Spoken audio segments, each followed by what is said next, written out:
আমাদের ঘর ছোট হোক বড় হোক, অগোছালো হোক কিংবা খুব সুন্দর করে সাজানো, দিন শেষে ক্লান্তির পরে শান্তির যে ঘুমটা আমরা ঘুমাতে পারি সেটাই হলো আমাদের ঘর। হ্যালো এভরিওয়ান, আমি মৌমিতা। বাংলাদেশিনীর নতুন আরও একটি গল্পে আপনাদের সকলকে স্বাগত জানাই। আশা করছি সবাই ভীষণ ভালো আছেন ও সুস্থ আছেন। আমরাও বেশ ভালোই আছি। আজকে একটা গৃহপ্রবেশ বাড়ির নিমন্ত্রণ আছে। সকালবেলা উঠে পড়েছি আর তারপর ঘরের সমস্ত কাজকর্ম সেরে পুজো সেরে রেডি হয়ে নিয়েছি। গতকাল বিকালবেলা তিনজনে মিলে বেরিয়েছিলাম, গিফট কিনে এনেছিলাম আর ইভানের পাপাই এগুলোকে র্যাপ করে রেখেছিল। তবে ব্যাগটা খুঁজে পাইনি বলে ঠিক জায়গা মতো গুছিয়ে রাখতে পারিনি। আজকে এই তো কাজকর্ম করে সমস্ত কিছু ঠিকঠাক করে গুছিয়ে নিলাম। যেখানে যাচ্ছি সেটা একটা গৃহপ্রবেশ বাড়ি। বিদেশের মাটিতে নিজের একটা ঘর করতে পারা সেটা যে কি বড় ব্যাপার, কি আনন্দের ব্যাপার। তার সাথে সাথে আমরা যারা এখানে রয়েছি তাদের মধ্যে কেউ একজন করতে পেরেছি আর তার অনুষ্ঠানে যাচ্ছি, এটা অনেক বড় পাওনা। যাই হোক, চলুন। মোটামুটি তিনজনেই শাড়ি পাঞ্জাবি পরে রেডি হয়ে গেছি। আর বাগানে একটা গোলাপি রঙের ফুল ফুটেছিল, সেটা আবার ইভান এনেছে ঠাকুরকে দেবে বলে। আসলে ও দেখে তো আমরা ঠাকুরকে ফুল দিই বাগান থেকে তুলে, তো ও জানে যে যদি আমি কোনো ফুল পাই এসে গুরু দাদাকে দেবো। যাই হোক, এই তো এখন কত রকমের জিজ্ঞাসা, এটা কাকে দিচ্ছ ওটা কাকে দিচ্ছ। আসলে ও সবসময় ভাবে আমি বোধহয় গিফট দিচ্ছি মানেই খেলনা কিছু কিনেছি আর সেটাই র্যাপ করে দিচ্ছি।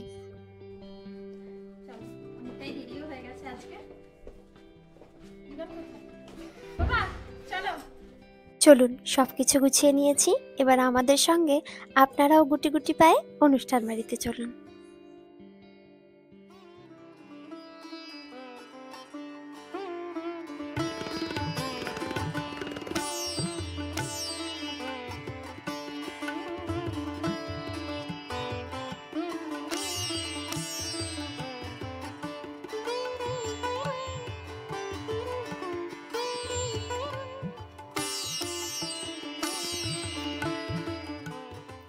আজকে মনেই হচ্ছে না যেন ইন্ডিয়ার বাইরে রয়েছি, মনে হচ্ছে যেন আমাদের নিজেদের বাড়িতে যেভাবে পুজো অর্চনা করা হয় ঠিক সেইভাবেই পুজো অর্চনা করা হয়েছে। আমাদের আসতে বেশ অনেকটা দেরি হয়ে গেছে, তার জন্য ওই যে সত্যনারায়ণ পুজোর যে যজ্ঞটা হয় সেটা হয়ে গেছে, তারপরেই আমরা এসেছি। তো এখানে এই যে সবাই মিলে যারা যারা এসেছি, মোটামুটি আমরা এখানে যতজন আছি সবাই এসেছি একসঙ্গে বসে। এবার অঞ্জলি দেওয়া হবে, বাকি যে পুজোর কথাগুলো রয়েছে সেগুলো পড়া হবে। সব কিছু মিলিয়ে একটা সুন্দর অনুষ্ঠান, দেখতে বেশ ভালো লাগছে। তার মধ্যে দেখুন কি সুন্দর ঘট লাগিয়েছে, তার মধ্যে আবার কি সুন্দর লাল রঙের একটা মুকুটের মতো করে পরিয়েছে। আসলে যিনি ঠাকুর মশাই উনি সাউথ ইন্ডিয়ান, তাই বলতে গেলে ওই রকম স্টাইলেই পুজোটা করা হচ্ছে।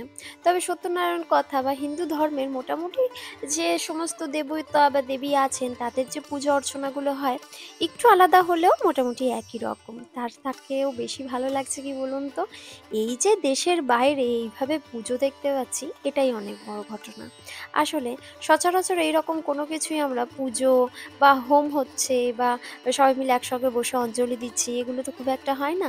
যে সমস্ত পুজোগুলো হয় মানে যেমন ধরুন দীপাবলিতে লক্ষ্মী পুজো বা সরস্বতী পুজো, এগুলো আমরা মোটামুটি নিজেরা নিজেদের মতো করেই করে নিই। বলতে পারেন নিজেরাই পুরোহিত মশাই হই আর নিজেরাই মোটামুটি ওই যে মন্ত্র পড়ে বা যতটুকু যার যা জানা রয়েছে নিয়ম নীতি মেনে আমরা পুজোটা করে নিই। আজ এতদিন পরে ঠাকুর মশাই পুজো করছে, এটা দেখে ভীষণ ভালো লাগছে। আজকে যে দিদিটার গৃহপ্রবেশের অনুষ্ঠানে এসেছি তার নাম মনিদি। আস্তে আস্তে আপনারা আমার সমস্ত বন্ধু বান্ধব দিদি সবাইকেই চিনতে পারবেন ব্লগের মাধ্যমে। তো দিদিটির একটি ছেলে একটি মেয়ে, এই হলো আজ্ঞি। আজকে বেচারার অনেক বড় দায়িত্ব, বাড়ির বড় ছেলে, তার সঙ্গে মা বাবা বোন সবাই বসে গেছে পুজোতে। তাই কখন কে আসছে তাদেরকে বসতে বলা বা বাড়ির যে সমস্ত কাজগুলো রয়েছে, এই যে যেরকম নারকেল ফাটিয়ে এলো সমস্ত কাজগুলোই কিন্তু আজকে ওকে করতে পারছে। বাড়ির বড় ছেলে হিসাবে কাঁধে কিন্তু বেশ বড় দায়িত্বই পড়েছে আজকে। যাই হোক, চলুন, এই তো সবাই মিলে ফুল নিয়ে নিচ্ছি হাতে, এবার অঞ্জলি দেওয়া হবে। অঞ্জলি দিতে কিন্তু বেশ ভালো লাগে না সবাই একসঙ্গে। মোটামুটি দুর্গাপুজোতেই আমরা অষ্টমীর অঞ্জলিটা সবাই মিলে একসঙ্গে দিই।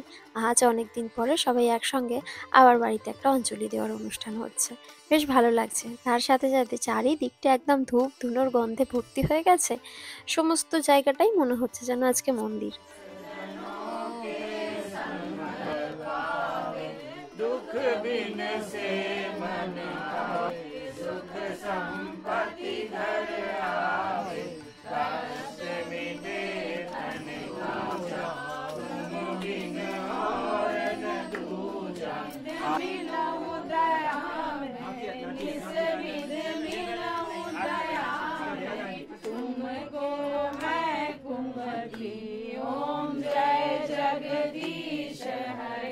আর এই তো অঞ্জলি দিয়ে সবাই মিলে একসঙ্গে ঠাকুরের আরতি করে নিয়েছি।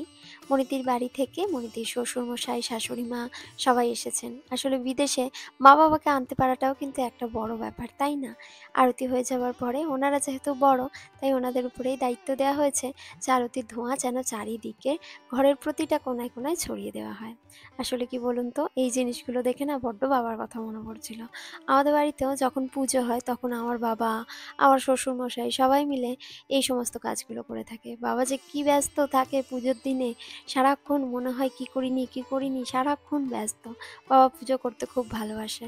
কারণ আমাদের বাড়িতে যেহেতু পুজোর বলেইছিলাম আপনাদেরকে যে পুজোর সমস্ত দায়িত্বটাই আমার শ্বশুরমশাই করেন যেহেতু নারায়ণশিলা আছে। আর এই যে মানে পুজো, সত্যনারায়ণ পুজো, সিন্নি, রাস পূর্ণিমার পুজো, এই দিনগুলোতে বাবার ব্যস্ততা খুব বেশি থাকে। আমার বাবার বাড়িতে মাঘী পূর্ণিমার দিনকে সত্যনারায়ণ পুজো হয়। তো ওই দিনকে ওই যে সিন্নি দেওয়া, সমস্ত কিছুর আয়োজন করা, হোম পাত্র রেডি করা, বেলকাঠ রেডি করা, তারপরে ২৮ টা বেলপাতা, ২৮ টা সমস্ত যে কাঠ থাকে সমস্ত কিছু ঘি, মধু সব এক জায়গায় করে রাখা, বটের ডাল, অশ্বত্থের ডাল এগুলো সমস্ত কিছু আনা। আজকের এই সত্যনারায়ণ পুজোটা দেখে আমার সেই দিনগুলোর কথাই বেশি মনে পড়ছে। বিয়ের আগে থেকে মোটামুটি আমি যতদিন বড় হয়ে গেছি, সেই সময় থেকে বিয়ের পরেও আমাদের বাড়িতে যখনই সত্যনারায়ণ পুজো হয়, পুজোর জোগাড় সমস্ত দায়িত্ব সবকিছু আমার উপরে থাকে। মা আবার অতিথি যারা আসে তাদের জন্য প্রসাদ বানানো, নাড়ু বানানো, সমস্ত খাবারের আয়োজন করা সেই দিকটা দেখে নিত। পুজোর সময় মাকে তাড়াহুড়ো করে রান্নাঘর থেকে ডেকে আনতাম যে চলো এবার পুজো হবে।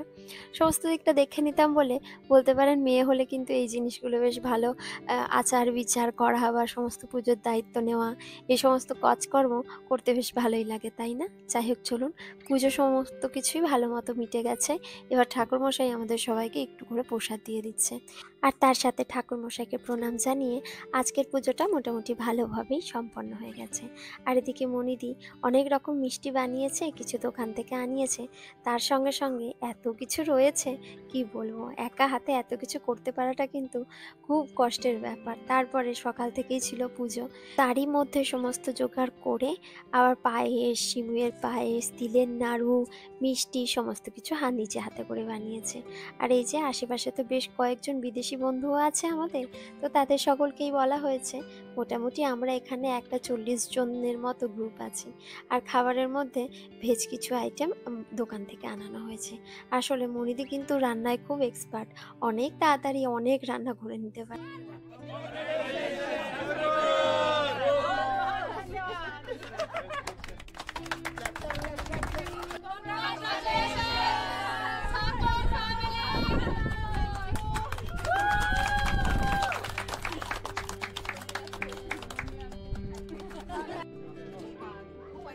देख आज का खाना ऐसा ही होना चाहिए।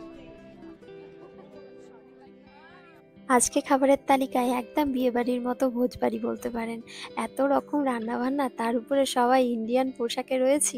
মনে হচ্ছিল যেন কোনো একটা অনুষ্ঠান বাড়ি নয়, কোনো একটা বিয়েবাড়িতেই চলে এসেছি।